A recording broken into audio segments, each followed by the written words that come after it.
Merci pour vos réactions à ce décès de notre ami, collègue et frère Ahmed Kourouma, que son âme repose en paix. Aoula Tousso, on revient avec vous. On a écouté Joachim de l'UFDG qui parlait pour lui. Aujourd'hui, il faut tendre la main aux autres, comme l'a recommandé d'ailleurs la CEDEAO, un dialogue national avec des garanties sécuritaires pour ceux qui n'ont pas eu la chance d'y prendre part. Et sur, en tout cas, ce qui concerne la garantie sécuritaire, je pense qu'il a apporté une précision. Il ne s'agit pas juste d'abandonner, par exemple, les poursuites judiciaires. Il a donné l'exemple de Fodé Oussou qui devrait, par exemple, se déplacer pour des questions de santé et tout ce qui s'ensuit.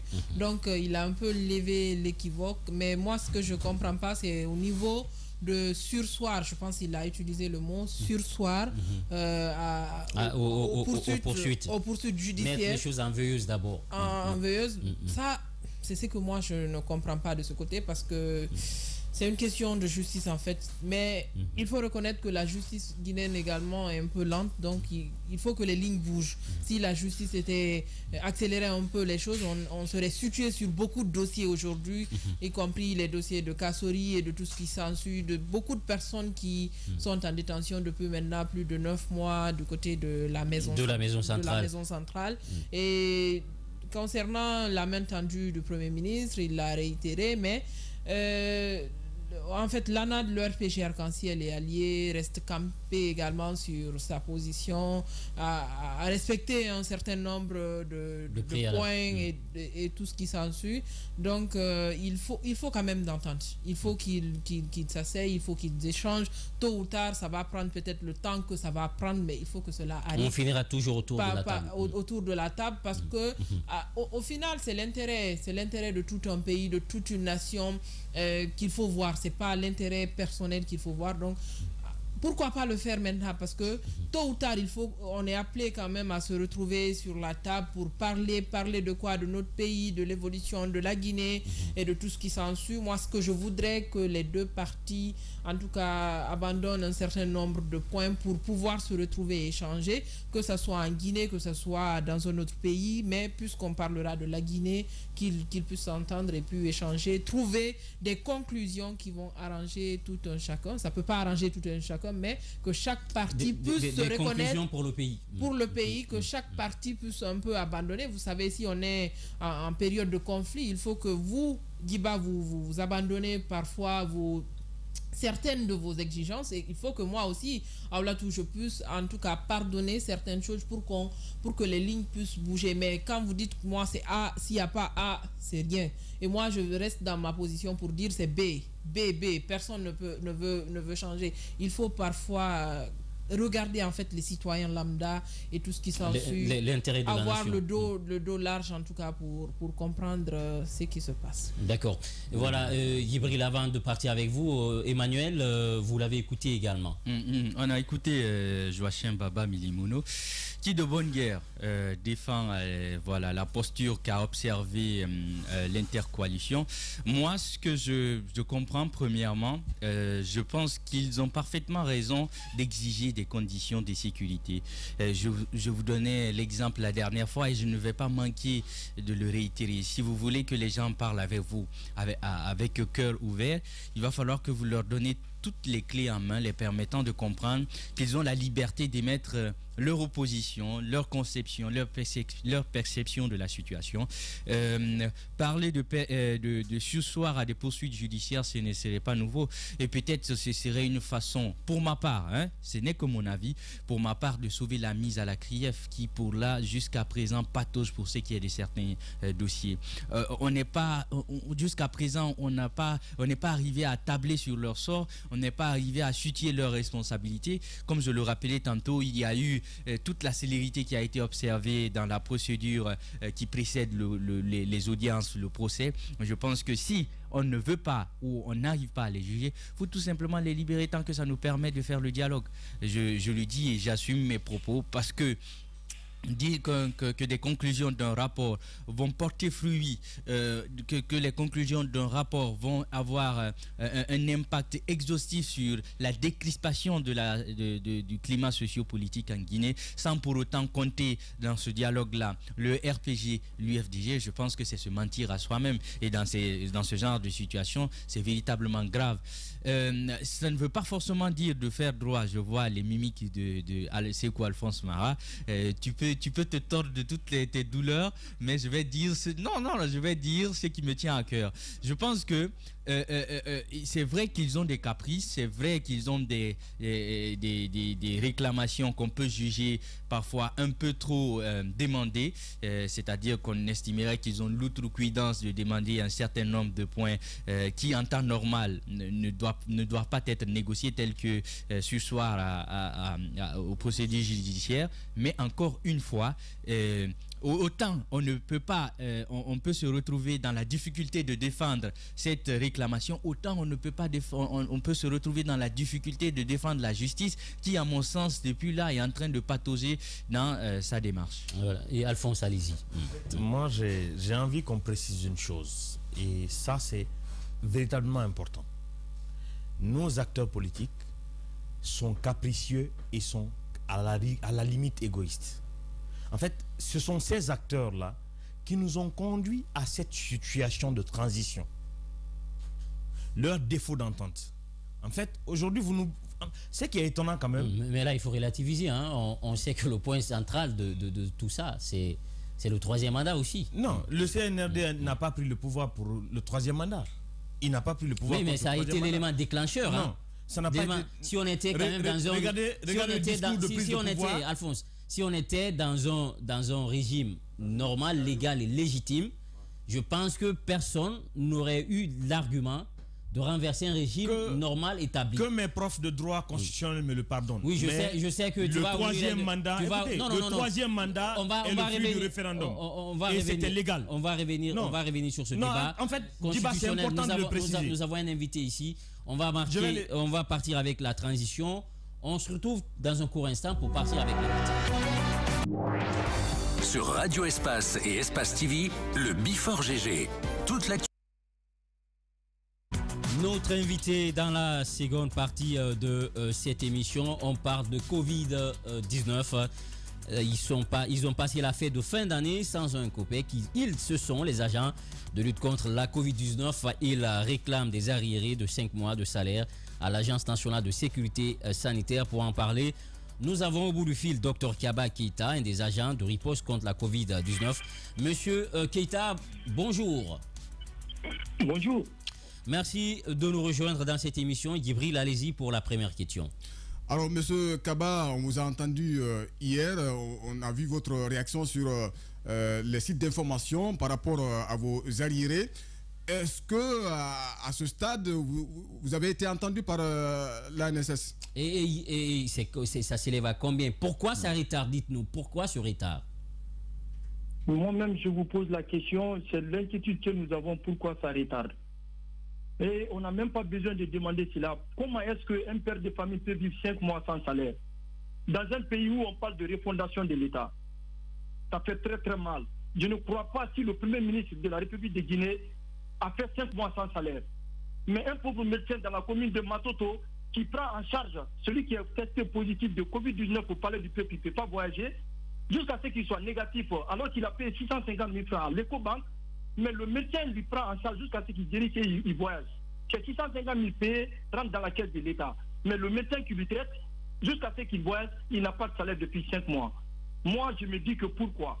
Ça, il n'y a pas d'explication. Ça, c'est la méchanceté. Ça, c'est le mépris. Ça fait très mal. Un père de famille qui vit sans salaire pendant 5 mois. Et on parle réellement du bon travail. Qui va faire un bon travail pendant 5 mois sans salaire? Je ne crois pas si un membre du gouvernement a fait 5 mois sans salaire. Moi, je ne crois pas.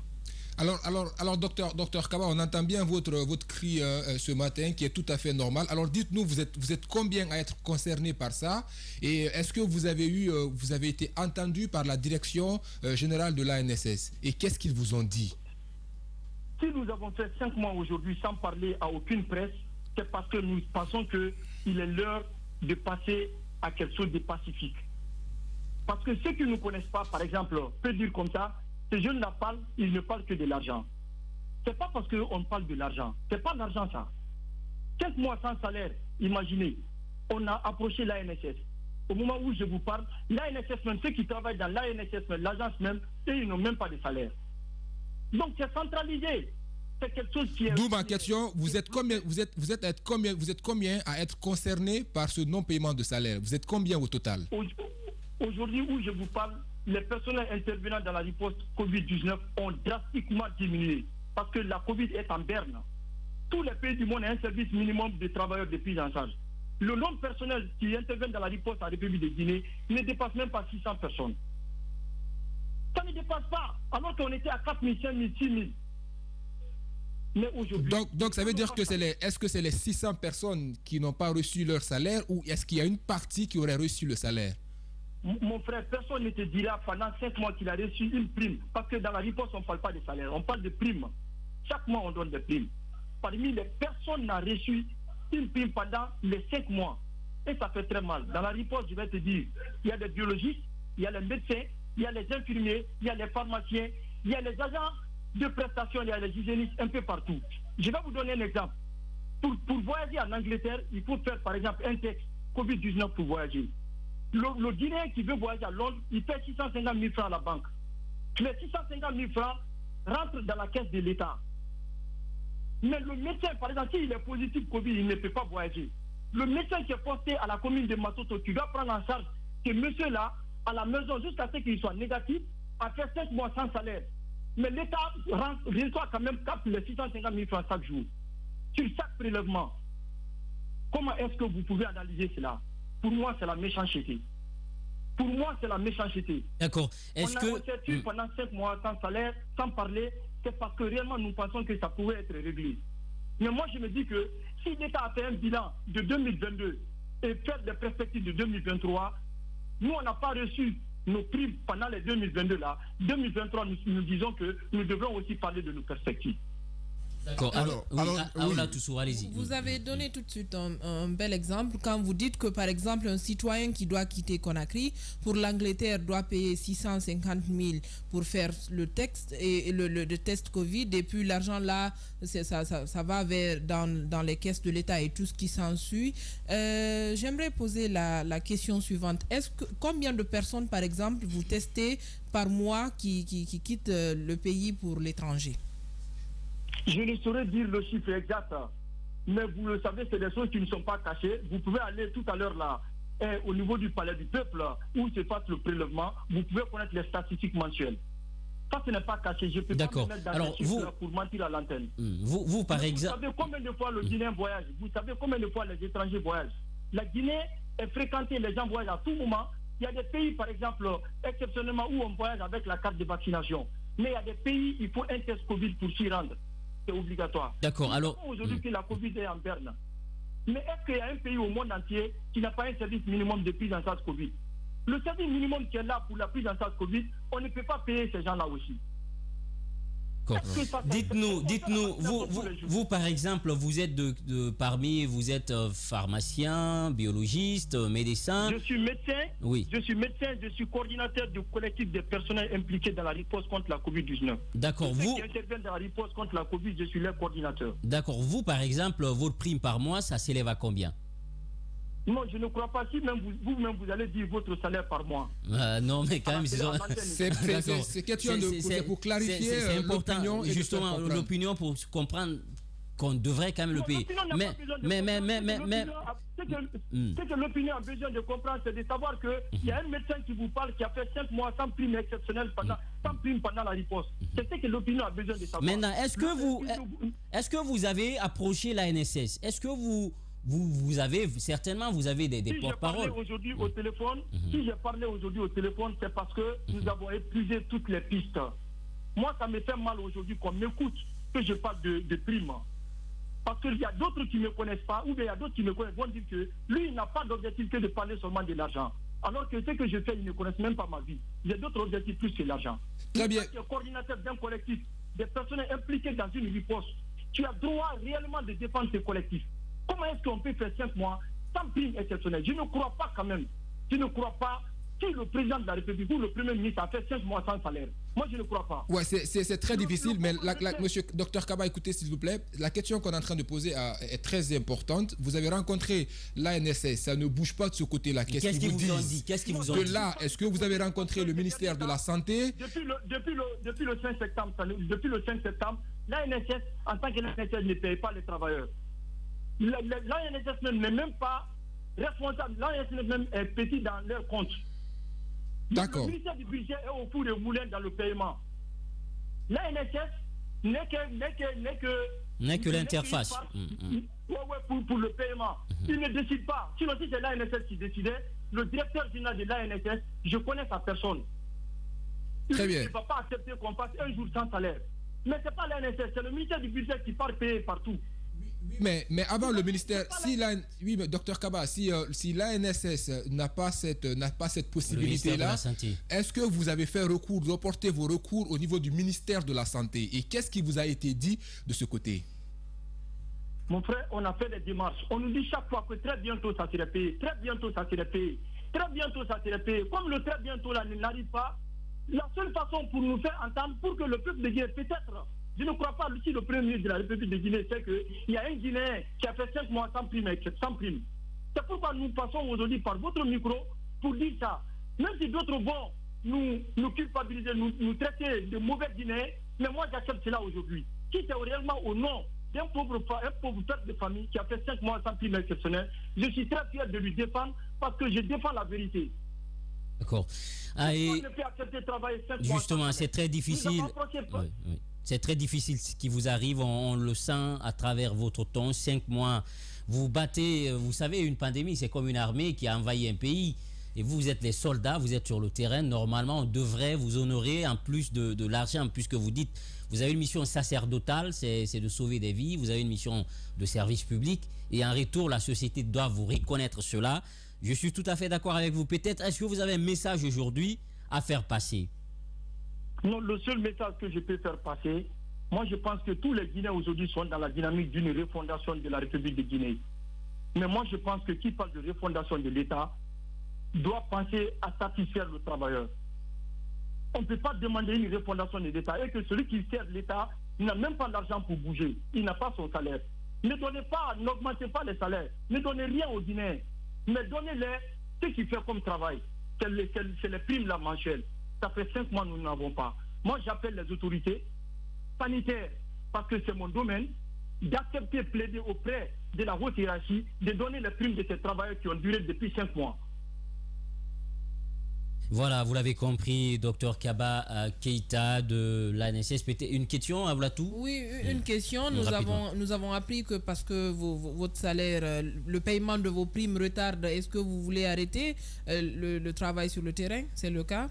Oui. La seule solution pour nous maintenant, c'est d'arrêter le travail. Je ne crois pas qu'il y a un Guinéen qui dira que ces gens-là ne sont pas patriotes. Quand nous allons arrêter le travail, le jour que l'État aura la possibilité de donner nos primes, on commence le travail. On appelle ça la prestation de services. On travaille et on nous paye. Parce que personne ne dira maintenant qu'ils ne sont pas patriotes. 5 mois, c'est déjà assez. 5 mois, c'est assez. Mais moi, je ne vous dirai pas quand est-ce que nous allons arrêter de travailler. Ils verront un petit matin que personne ne travaille. On arrête.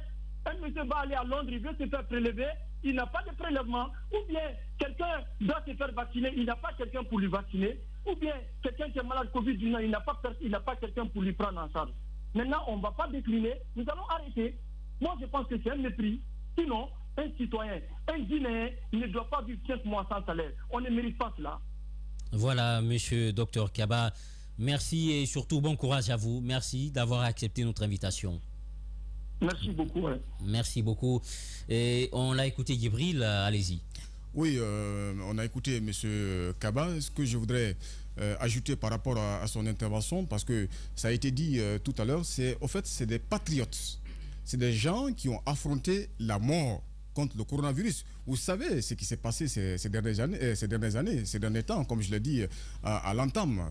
Et aujourd'hui, il faudrait que ces gens-là soient vraiment entendus. Et ce que je voudrais ajouter par rapport à cette situation, c'est qu'ils ont été méprisés. méprisé parce que, vous le savez, le 5 septembre 2021, les autorités de la transition ont pris des engagements, se sont fixés des priorités, à savoir la refondation de l'État et puis la rectification institutionnelle, la lutte contre la corruption et la moralisation de la chose publique. Donc, à mon avis, les autorités de la transition devraient quand même respecter ces principes. Quand je prends la refondation de l'État, il a dit dans son intervention tout à l'heure, il faudrait que les autorités de la transition essaient de faire face à cette situation, les payer.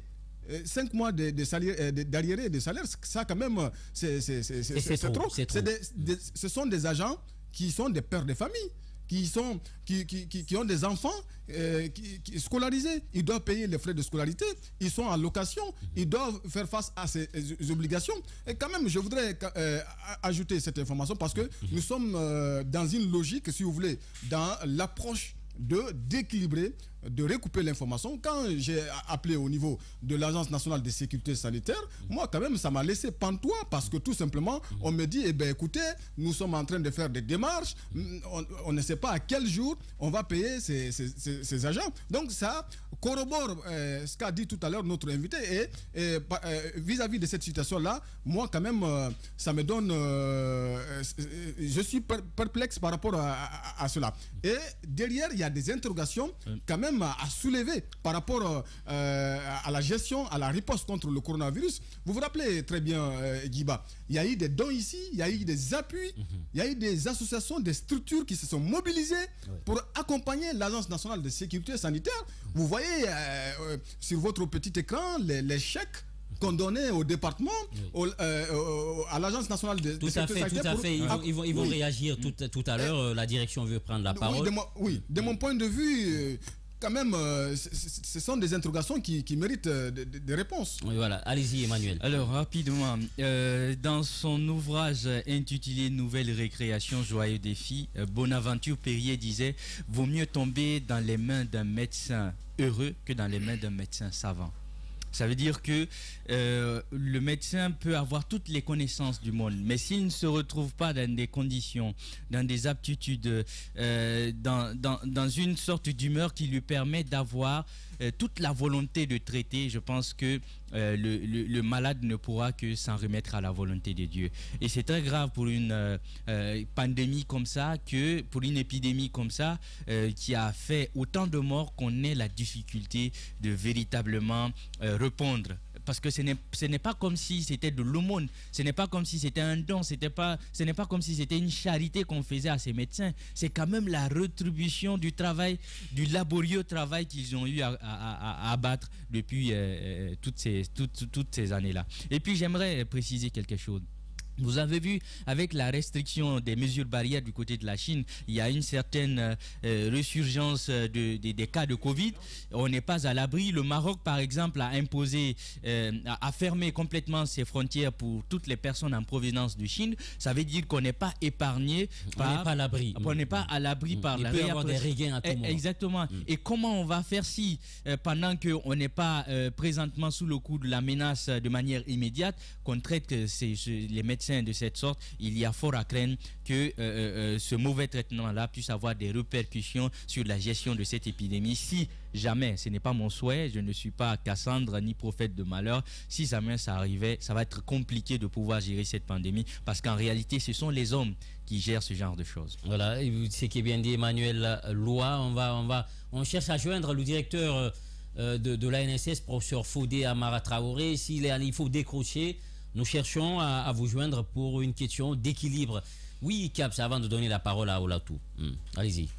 Voilà, justement, Djiba, voici un message très sain, une lutte très saine aujourd'hui que je ne peux pas comprendre. Et j'ose espérer qu'après cette émission-là, que ce message-là soit tombé dans de bonnes oreilles.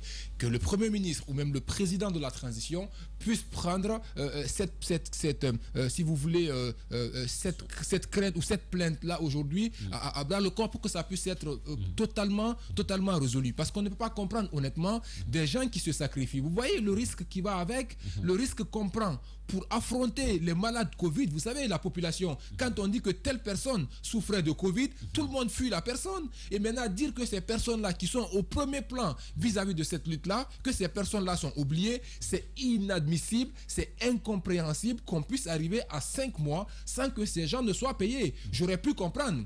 Si ces gens, il n'y avait aucune note qui leur donnait la possibilité de continuer à faire le travail, si on les avait dit d'arrêter de travailler, c'est là où il est important pour qu'on ait le professeur Amara, DG de l'ANSS, pour qu'il puisse répondre, entre autres, à un certain nombre de questions-là. On essaie de le joindre.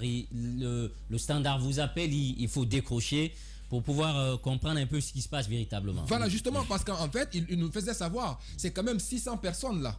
600 personnes, c'est pas peu, c'est pas rien, c'est 600 familles. Imaginez 5 mois, vous n'avez pas payé votre loyer. 5 mois, la rentrée scolaire là, est-ce qu'ils ont même pu payer la scolarité des enfants? Voyez-vous que tout ce que ces gens sont en train de sans vivre oublier, Caps, la nourriture, parce que ça c'est très important. Quand tu parles de frais de scolarité ou de logement, il faut mettre en avant la nourriture. C'est ça, c'est ce qui est très important. Exactement. Bon, enfin, tout ça s'inscrit dans la même logique pour dire encore une fois que ces gens sont aujourd'hui en train de traverser une difficulté énorme. On ne peut pas du tout, aucune explication, à mon avis, ne peut justifier qu'on puisse rester sans payer les 5 millions. Regardez un peu, Djiba, je ne peux pas comprendre. On fait ici des concerts de réconciliation qu'on crée ici. On met beaucoup de milliards. Quand on fait rien que ces budgets de souveraineté qui existent ici, on peut puiser là-dedans pour résoudre ce problème-là. Tous ces montants, et c'est là où ça interroge encore une fois, la gestion des fonds générés par la Covid, c'est une interrogation qu'il faut soulever à travers aujourd'hui cette réclamation de ces travailleurs qui ne reçoivent pas leurs primes. Regardez très bien, il dit que les gens payent les tests Covid. Comment l'argent de ces tests Covid-là est géré? Toute cette manne qui a été générée, mobilisée, les fonds qui ont été levés pour la gestion de la Covid, comment ces fonds-là ont été gérés pour qu'on puisse être à ce niveau-là, que ceux qui sont chargés de servir ou de gérer ce service minimum-là ne puissent pas recevoir leur prime par mois, franchement, à rien. Et je suis de ceux-là qui croient qu'après cette émission de ce matin-là, on trouvera une solution vis-à-vis du problème de ces gens-là, que monsieur le Premier ministre prenne ce problème dans le corps, le ministre de la Santé, le Premier ministre, le président de la transition, que le colonel Amara, s'il écoute cette émission-là, chacun d'eux peut jouer sa partition pour qu'on puisse rencontrer ces personnes-là. Au-delà même de leur payer leurs primes, on doit les reconnaître. Il doit y avoir des satisfecits, des reconnaissances. On doit décorer ces personnes-là. Même pas que ces 600 personnes, c'est 4000 personnes de façon globale qui étaient au front vis-à-vis de cette lutte-là. Contre la Covid, doivent être reconnus. On doit les décorer. Et au-delà de les décorer, on doit même leur donner des primes supplémentaires, parce que c'est cela en fait. Quand les soldats, il faut les encourager. Exactement, il faut les encourager. Sinon, les pandémies, l'existence humaine va avec les pandémies. D'autres pandémies viendront dans les années à venir. On ne peut rien y faire. Mais il faut encourager ces gens-là pour que quand ça arrive prochainement, qu'on ait plus de volontaires à aller. Sinon, encore une fois, chacun se suffira à pouvoir s'occuper de sa petite famille ou pouvoir aller vers d'autres activités. On a souvent tendance à dire, et c'est ce qui explique aujourd'hui même, que cette corporation, de ce secteur des médecins-là, c'est un secteur pratiquement qui est oublié. Même quand, oublions ces primes-là, voyez même le salaire d'un simple médecin, à combien est-ce qu'il est payé? Ce qui fait qu'aujourd'hui, quand vous prenez, la plupart des très bons médecins ne sont plus en Guinée. Ils sortent carrément de la Guinée. La NSS, ça décroche pas, et pourtant, c'est eux qui ont souhaité prendre la parole dans cette émission. Le standard essaie de les joindre, mais ils ne décrochent pas malheureusement. Allez-y, oui. Voilà, donc je termine par dire encore une fois qu'on ose espérer qu'il y aura une réponse, une suite favorable à cela, et que ces gens seront non seulement rétablis dans leurs droits en leur donnant des primes, mais qu'on fasse appel à tous ceux qui ont géré la Covid, ces 4000 personnes dans l'ensemble. Reconnaissons le travail. L'être humain, des fois, ce n'est ni le salaire qui motive, encore moins les primes, mais la reconnaissance d'un travail que vous faites vous galvanise plus dans votre travail que toute autre chose. Et il faut rappeler aussi que le gel des comptes est passé par là. C'est pas que la NSS. Le problème, forcément, comme il a dit, c'est le ministère du Budget qui devrait aussi se bouger, puisque le Premier ministre, on se rappelle, avait demandé à ce qu'on fasse la situation des choses, les comptes qui doivent être aujourd'hui dégelés, que ça soit fait. Sinon, on continue quand même à faire des victimes. Alphonse, un mot avant de changer de thématique. Rapidement, ce qu'il faut préciser, c'est que l'ANSS peine à se bouger depuis un certain moment. On a l'impression que l'institution, ça n'est allé avec le départ de Dr Sakoba. Et vous savez comment il est parti, Ça, avec les problèmes de... oui. Voilà. Donc, il faut le dire, l'ANSS semble être parti avec le départ de Dr Sakoba. Oui. Et les réclamations de ces agents n'est pas une première. On a connu depuis un bon moment plusieurs autres réclamations. Et même la fermeture sur un coup de tête ou même sans prévision réelle de plusieurs centres. Parce qu'il y a un programme graduel de fermeture des centres. Mais ça a été accéléré. Je ne sais pas si c'est par faute de moyens ou quoi que ce soit, mais les centres ont été fermés de façon précipitée pour plusieurs. Et les agents ont été remerciés sans que certains n'aient reçu encore leur prime. Donc cette question de prime, c'est une question qui existe depuis toujours à l'ANSS. Et il faudrait vraiment veiller à ça. Parce que les agents, les risques qu'ils prennent, on ne paye pas le risque. En fait, c'est ça le problème. Les primes qu'on paye, c'est peut-être, on se dit non, ça peut compenser leurs besoins. Non, ça ne peut pas compenser le risque qu'ils prennent. Il n'y a pas de prime, il n'y a pas d'argent pour le risque. Et c'est le risque qu'on doit payer. Donc, il ne faudrait pas qu'après 5 mois quand même, ceux qui ont pris le risque d'aller affronter une maladie... Il faut que le ministère du Budget quand même se bouge, puisque le problème, véritablement, nous apprenons, viendrait de là, pas de l'ANSS. Voilà, avec le gel des comptes, et l'ANSS, ce n'est pas à leur niveau. Nous apprenons, mais on aurait souhaité avoir quand même la direction pour plus d'informations. Donc, il est urgent de régler la situation de ces agents, parce que 5 mois, quand même, c'est insupportable. C'est assez... Voilà, vous l'avez compris, on va partir avec cette transition.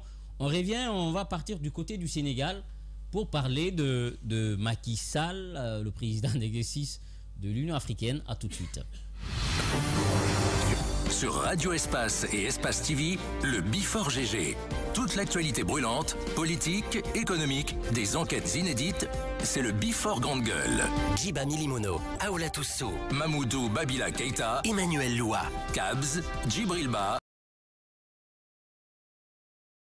Nous survolons ici l'actualité, direction le Sénégal pour parler de le Sénégal dans la dynamique d'un pays émergent, un argument fort que brandirait le président Macky Sall pour briller un troisième mandat, des velléités qui surgissent dans un contexte marqué par des tensions dans la sous-région, de vive voix célèbre pour le freiner dans son élan, même si l'envie du président de l'Union africaine se décuple de jour en jour. Kabz, est-ce que pour vous aujourd'hui on lui prête des intentions, ou avec ce changement constitutionnel qu'il a opéré après avoir pris le pouvoir, est-ce qu'il pourrait utiliser cela comme argument pour pouvoir partir?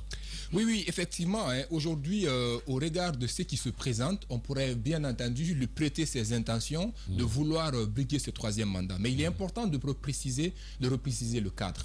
Aujourd'hui, est-ce que le président Macky Sall, au regard des faits, la loi lui permet de pouvoir justement se présenter pour une prochaine élection, notamment en 2023? Selon les informations que moi j'ai pu récupérer à mon niveau, je dis oui.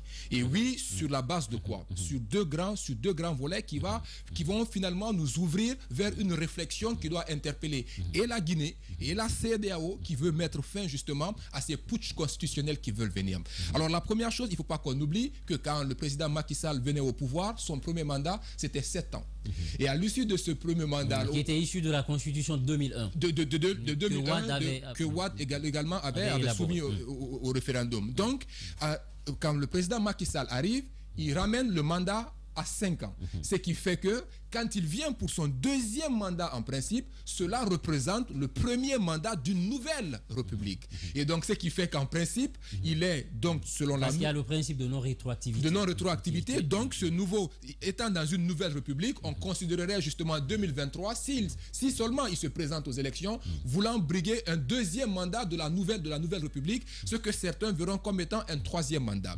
Mais à cela, faisons recours un petit peu aux lois. La question qu'il faille se poser, qui est la question la plus importante aujourd'hui, est-ce que le président Macky Sall peut bien entendu se porter candidat pour les prochaines élections? Oui, la question n'est même pas à poser. Pourquoi? Quand on prend le code électoral sénégalais, il est dit qu'on peut se présenter à telle élection, on donne les signes, mais on ne dit pas ne peut pas être candidat aux élections telles et telles et telles et telles. Et dans la Constitution également... Donc la loi, elle est muette. La loi, elle est muette là-dessus. Il n'est non plus pas dit dans la Constitution sénégalaise qu'un président de la République ne peut pas se porter candidat plusieurs fois. Si c'était le cas, aujourd'hui, on a des opposants aujourd'hui qui sont au Sénégal, qui se sont aussi portés candidats plusieurs fois de suite. Donc cela ne pouvait pas l'être. Cependant, quand on prend l'article 27 de la Constitution sénégalaise... Puisque c'est cet article déjà qui parle de cette limitation. Voilà, qui limite les mandats pour dire qu'aucun président ne peut faire plus de 2 mandats consécutifs.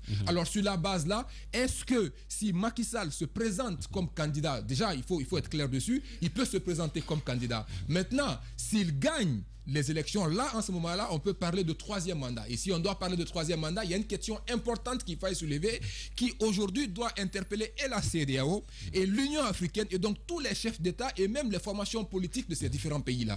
C'est de savoir, en fait, je le rappelais quand on parlait du discours du président Doumbouya, c'est pour dire, par exemple, que cette question a été révélée la première fois par l'ancien président français, le général de Gaulle, en 1962, qui a violé, il faut le dire ainsi, la Constitution française en soumettant au référendum, en changeant cette Constitution, en le soumettant au référendum, c'est qu'il a donné l'opportunité de pouvoir se représenter aux élections. Et il a dit en ces termes-là que nul ne peut contre la volonté du peuple. Donc c'est pour dire encore une fois, quand on amène les gens au suffrage et qu'il y a un référendum qui est fait et qu'il y a un vote qui change de constitution à ce niveau-là, on ne peut absolument rien y faire.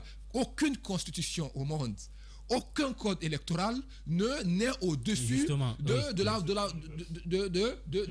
la volonté populaire. Voilà. Donc ça, c'est quelque chose aujourd'hui qui est très important. Et souvent, c'est derrière cela que les leaders politiques ou les présidents se cachent pour pouvoir changer de constitution ou pour pouvoir briguer de nouveaux mandats, ce qui leur donne cette légitimité, donc à partir de ce moment-là, de dire qu'ils sont dans un mandat légal. Et aujourd'hui, si on veut mettre fin à ça, voici le problème qui existe, et c'est là où l'Union africaine, c'est là où la CEDEAO doivent attaquer pour résoudre ce problème-là une fois pour toutes, au lieu de le déplacer, parce qu'on ne fait que résoudre les symptômes. Et si on résout les symptômes pendant que l'origine du problème demeure, on ne fera qu'encore une fois qu'à patauger et à revenir en arrière. Il faut rappeler que la promulgation de la Constitution de 2016 abroge de fait la Constitution de 2001, où on parlait de 7 ans. Et il a été élu en 2012 à l'occasion de cette présidentielle. Il a proposé une révision constitutionnelle qui a modifié la Constitution, notamment l'article 27 de la Constitution a été modifié. Il a ainsi dit la durée du mandat du président est de 5 ans renouvelable une fois. Et du fait de 2019 à 2024, il sera dans son premier mandat si on prend les dispositions actuelles. Et son deuxième et dernier mandat sera 2024-2029. Donc ça veut dire que Macky Sall risque de rester si ça passait. Mais voilà tout ça, on vous pose la Gibril, patientez s'il vous plaît, vous aurez votre temps de parole. Si le Sénégal, culturellement, on connaît comment ils sont portés vers la démocratie. On a vu tout récemment quand il a commencé à entretenir le flou, on a vu ces manifestations au Sénégal avec le cas notamment du jeune leader Sonko. Est-ce que, à votre avis, le Sénégal culturellement qui est enraciné voudrait accepter cela? Il y a déjà des gens qui ont affiché, en tout cas clairement, qu'ils ne sont pas pour un troisième mandat que Macky Sall et ses proches considèrent comme étant un deuxième mandat, comme le rappelait tout de suite Caps, dans une nouvelle république. Oui, dans une nouvelle république. En fait, c'est une politique, changer la constitution pour faire un troisième mandat, mais on prenait parfois les Africains comme si on était bêtes, les gens ne pouvaient pas réfléchir. À partir du moment où tu as fait un premier mandat, tu changes la constitution, donc pour remettre le compteur à zéro. C'est pour dire que tout ce que tu as fait là, ça c'est barré, c'est effacé, on ne peut pas effacer ça. On ne peut pas enlever ça dans l'histoire du Sénégal, que Macky Sall a, par exemple, été président de 2012 à 2019. Après, maintenant, il a encore brigué un second mandat suite à la modification de la Constitution. Donc, on ne peut pas enlever cela. Revenir encore nous dire que c'est un deuxième mandat, tantôt c'est un troisième mandat. C'est ce que les Sénégalais, la plupart en tout cas des Sénégalais, notamment l'opposition, ne partagent pas, que ce soit un deuxième deuxième mandat en fait. Pour eux, jusqu'à preuve du contraire, même si la constitution a été modifiée, c'est un troisième mandat en fait. Donc il y a déjà au Sénégal des religieux, des acteurs politiques qui s'opposent à une éventuelle en tout cas candidature du président Macky Sall à la prochaine élection présidentielle qui doit avoir lieu certainement en 2024 du côté du Sénégal. Voilà, Karim Wade, on sait avec sa condamnation, il y avait cette déchéance de ses droits civils et politiques. Khalifa Sall également, l'ancien maire de Dakar qui a subi la même chose. On dit que vous aurez la parole, Djibril, s'il vous plaît. Et on dit également que Khalifa Sall, avec cette déchéance de ses droits civils et politiques, Macky Sall finalement qui emprisonne tous ceux qui sont susceptibles d'être de potentiels candidats, de lui barrer la voie.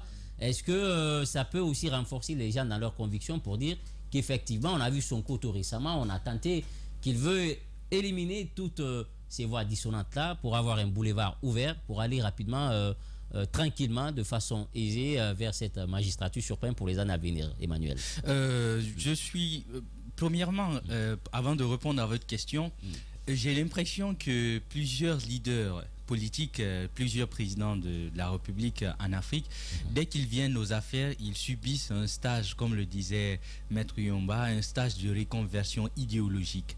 C'est-à-dire ceux qui défendaient le principe de l'alternance, qui est un élément fondamental pour ce qui est de la vie de la démocratie, se retrouvent mis en mal. On se rappelle du livre de Macky Sall, intitulé Le Sénégal au cœur, où il affirmait qu'il n'y a pas de possibilité, qu'il n'y a pas, qu'il est inenvisageable que dans un pays comme le Sénégal, qu'on puisse avoir droit à deux mandats, à plus de 2 mandats consécutifs. Et pour ma part, se retrouver d'un moment à l'autre, parce que s'il affirme noir sur blanc dans son livre, après plusieurs années, après avoir goûté au luxe, au nectar, au miel du pouvoir, on lui demande, Monsieur le Président, est-ce que vous allez vous représenter? Il répond ni oui ni non.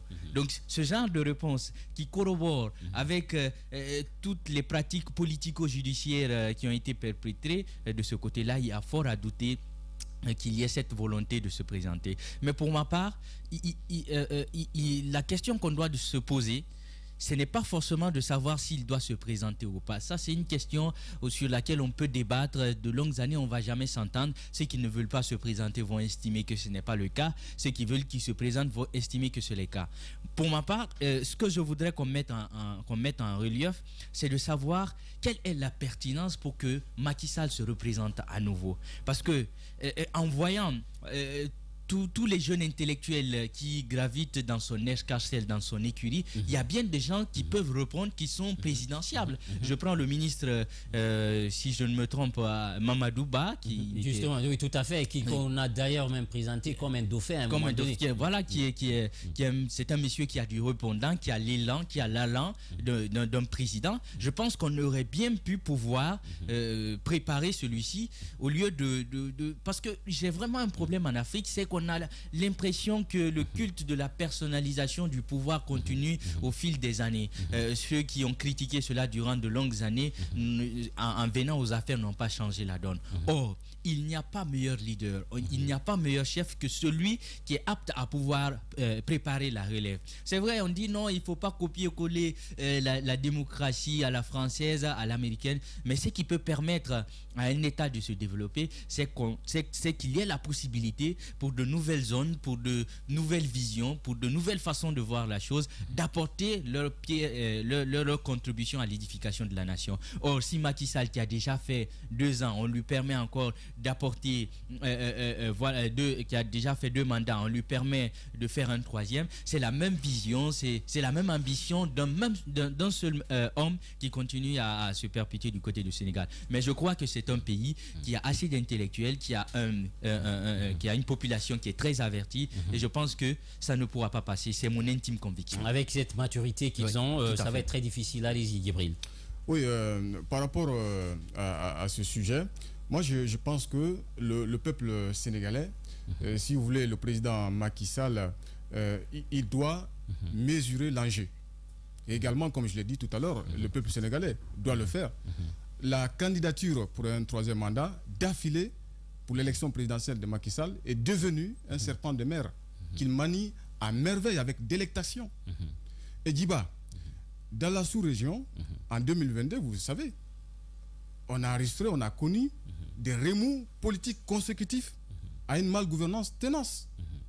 Vous prenez la Guinée, le Mali, le Burkina Faso, ce sont des pays qui sont en tension. Alors que le Sénégal est un, disons, modèle de stabilité institutionnelle.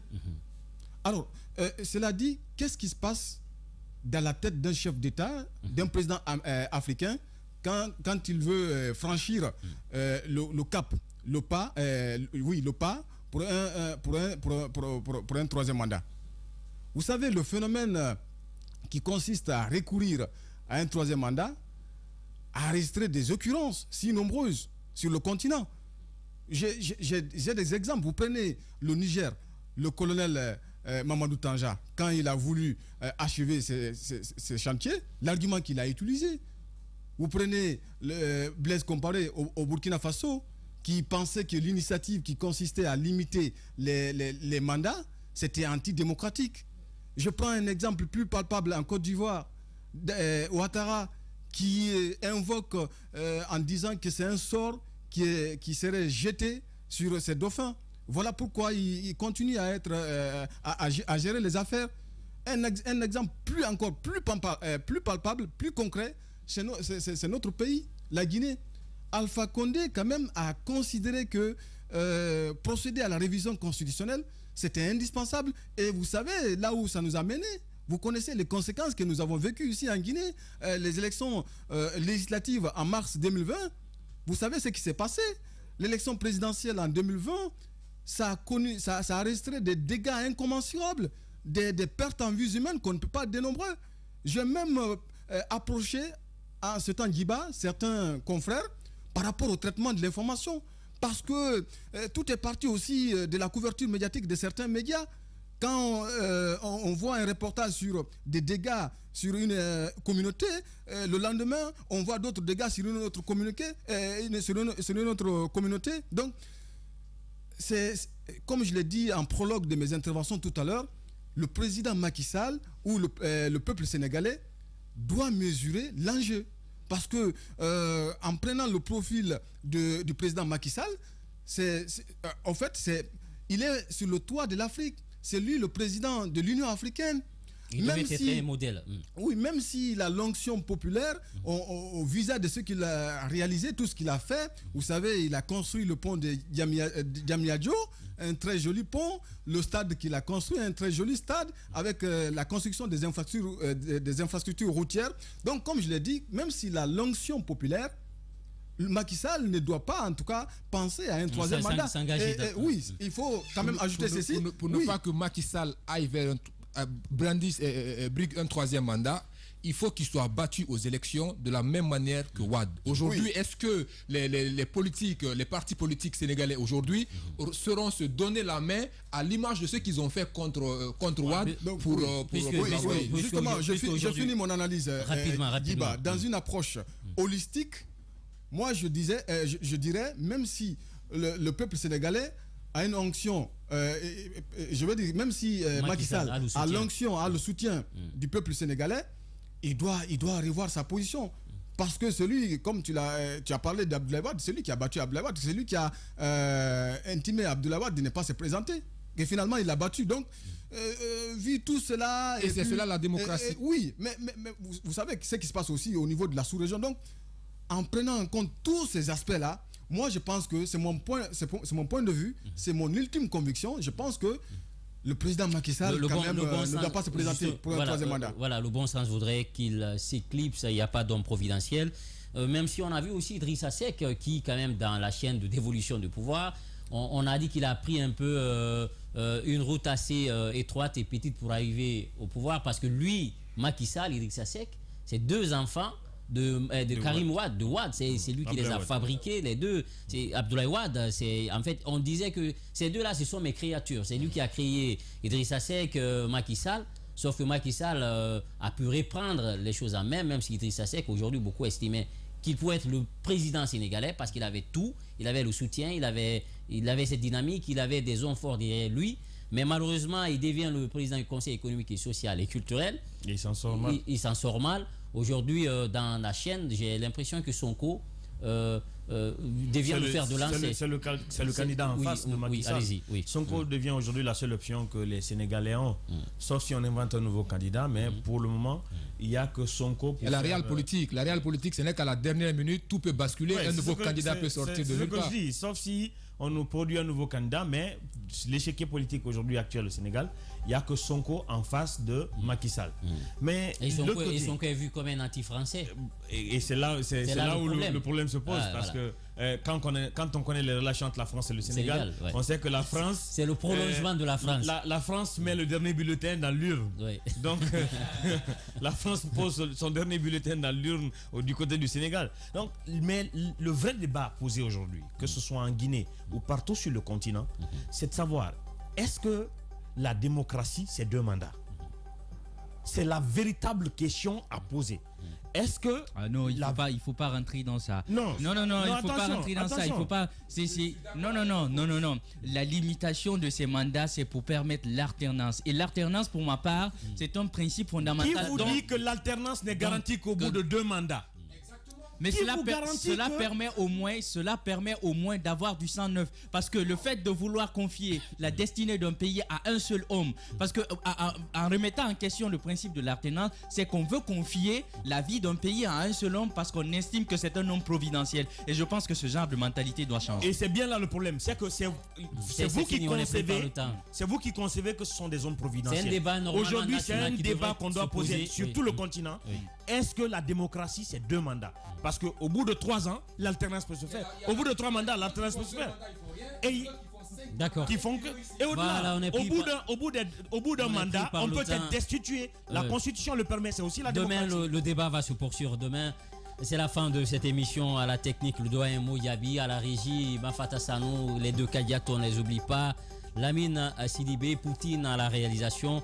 Merci à toute l'équipe et surtout une pensée à notre frère Ahmed Kourouma. Et il faut rappeler, demain il y a un symposium au chapiteau Baïssa pour lui rendre un dernier hommage. Tout le monde y est invité, une initiative à Dafo Média, la presse guinéenne, main dans la main. Comme un seul homme, on vous invite pour aller rendre hommage à cet homme qui s'est battu pour son pays. Il avait des ambitions, il a pu réaliser certains, comme on dit. Avoir des ambitions en politique, ce n'est pas un délit comme dans les médias. Et ce qu'il a su faire avec les mots à leur place. Merci, demain on vous invite à ce symposium. Au revoir. Sur Radio Espace et Espace TV, le Bifort GG. Toute l'actualité brûlante, politique, économique, des enquêtes inédites, c'est le Bifort Grande Gueule. Djiba Milimono, Aoula Toussou, Mamoudou Babila Keïta, Emmanuel Loua, Kabz, Djibril Ba, Félix Milimouno forment le Bifort GG.